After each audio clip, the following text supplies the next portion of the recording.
हम सबके अंदर ना एक लड़ाई जलती रहती है। एक ऐसी जंग जो ये तय करती है कि हम शांत रहेंगे या बेचैन। तो चलिए आज मन की इसी जंग को थोड़ा करीब से समझते हैं। कभी ऐसा महसूस हुआ है कि अपनी ही भावनाओं पर कोई कंट्रोल नहीं है? ये एक बहुत ही आम एहसास है।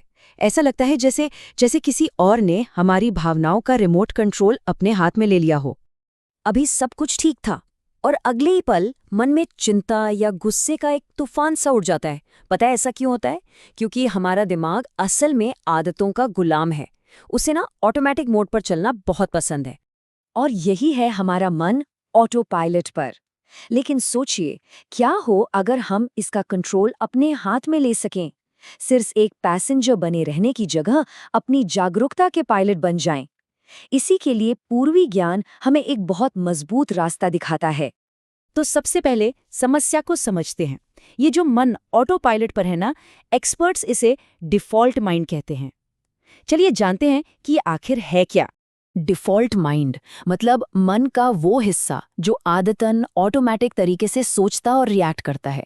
इसे अपने दिमाग का ऑटो पायलट ही समझ लीजिए, एक ऐसा सिस्टम जो पुरानी घिसी पिटी प्रोग्रामिंग पर चलता है बिना हमसे पूछे। तो इसकी खासियत क्या है? देखिए, ये जो डिफ़ॉल्ट माइंड है ना, ये हमारे अहंकार यानी मैं और मेरा इसी से चलता है। ये हमेशा पुरानी यादों और अटैचमेंट्स के चश्मे से ही दुनिया को देखता है। और नतीजा चिंता, टकराव और बिना सोचे समझे रिएक्शन। ऑटो पायलट मन और भीतरी पायलट में फर्क पता है कैसा है? बिल्कुल एक तोते और एक माहिर पायलट जैसा। तोता क्या करता है? बस पुरानी रटी रटाई शिकायतें दोहराता रहता है, जबकि एक कुशल पायलट वो नई चुनौतियों का सामना करता है। तोता बिना सोचे समझे रिएक्ट करता है, पायलट होशपूर्वक जवाब देता है। एक को आवेग हाईजैक कर लेते हैं, दूसरा जागरूकता से चलता है। तो अगर ये डिफ़ॉल्ट माइंड ही असली प्रॉब्लम है, तो इसका सल्यूशन क्या है? सल्यूशन है अपने अंदर के पायलट को जगाना, जिसे कहते हैं विवेकशील बुद्धि।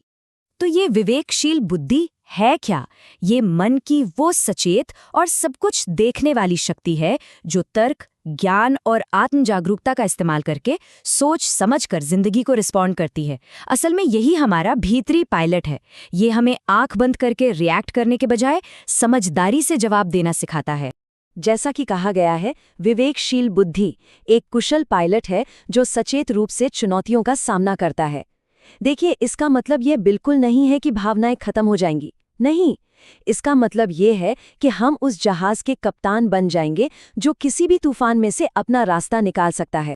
इस बात को ऐसे समझ सकते हैं, डिफ़ॉल्ट माइंड वो जहाज है जो तूफान में बुरी तरह हिचकोले खा रहा है, और विवेकशील बुद्धि वो उस जहाज का शांत कप्तान है जो तूफान को देखता तो है लेकिन खुद तूफान नहीं बन जाता। वो तूफान को देखकर घबराता नहीं है, बल्कि शांत रहकर जहाज को सुरक्षित निकालने का रास्ता ढूंढता है। वही शांति और नजरिया ही तो विवेकशील बुद्धि है। तो ये जो बदलाव है ना, ये सिर्फ हमारे व्यवहार का नहीं है, ये हमारी पहचान से जुड़ा है। दृष्टा और दृश्य, ऑब्जर्वर और ऑब्जर्व्ड। चलिए देखते हैं कि इसका मतलब क्या है। एक सवाल है कि हम असल में हैं कौन? ये जो मन में पल पल बदलते विचार आते हैं वो, या वो जो इन विचारों को आते जाते देख रहा है? इसकी सबसे गहरी सीख यही है कि हम अपने अनुभव नहीं हैं। हम और हमारा सच्चा स्वरूप दोनों अलग हैं। इसे ऐसे सोचिए, हमारे विचार, हमारे भावनाएं और हमारे अनुभव ये सब एक फिल्म की तरह हैं। कभी ड्रामा, कभी कॉमेडी, तो कभी हॉरर। ये सब आते हैं और चले जाते हैं, लेकिन हम फिल्म नहीं है। हम वो स्क्रीन है जिस पर ये फिल्म चल रही है। अब देखिए, हॉरर फिल्म चलने से स्क्रीन पर कोई दाग नहीं लगता है ना, वो बस जस की तस बनी रहती है, अप्रभावित। वही स्क्रीन हमारी सच्ची जागरूकता है। और जब ये बात समझ आती है तो एक बड़ा भ्रम टूटता है। ये विश्वास कि मैं इस शरीर में कैद हूँ एक भ्रम है। सच तो ये है कि मैं हर जगह हूँ। ये समझ हमें इस एहसास से आज़ाद करती है कि हम सिर्फ इस शरीर के अंदर कैद कोई छोटी सी चीज़ हैं। असल में हमारी चेतना असीम है। अच्छा, ये सब सुनने में थोड़ा फिलॉसफिकल लग सकता है ना? लेकिन इससे अपनी जिंदगी में उतारने के लिए कुछ बहुत ही प्रैक्टिकल, मतलब बहुत ही काम के टूल्स भी हैं। एक फ्रेमवर्क है भीतर के 3 व्यक्ति। देखिए, व्यक्ति 3 है हमारा डिफ़ॉल्ट माइंड जो बिना सोचे समझे रिएक्ट करता है। व्यक्ति 2 है हमारी विवेकशील बुद्धि, जो सचेत होकर देखती है और खुद को विचारों से अलग रखती है। और व्यक्ति 1 है बस एक न्यूट्रल स्टेट, शुरुआती पॉइंट। हमारा काम बस ये पहचानना है कि हम किस व्यक्ति के मोड में हैं, और फिर होशपूर्वक रिएक्टिव व्यक्ति 3 से ऑब्जर्वर व्यक्ति 2 के मोड में शिफ्ट होना है। और इस शिफ्ट के लिए एक और कमाल का टूल है, RISC फ्रेमवर्क। R मतलब रिकग्नाइज, रिकॉल, याद करें कि हमारा असली स्वभाव शांति है। I मतलब इन्वेस्टिगेट, आइडेंटिफाई, पहचाने कि ये जो नेगेटिव विचार है ये डिफ़ॉल्ट माइंड का प्रोडक्ट है। S मतलब शिफ्ट, स्पेस, वापस शांति में शिफ्ट हों, अपने और उस विचार के बीच एक स्पेस, एक दूरी बनाएं।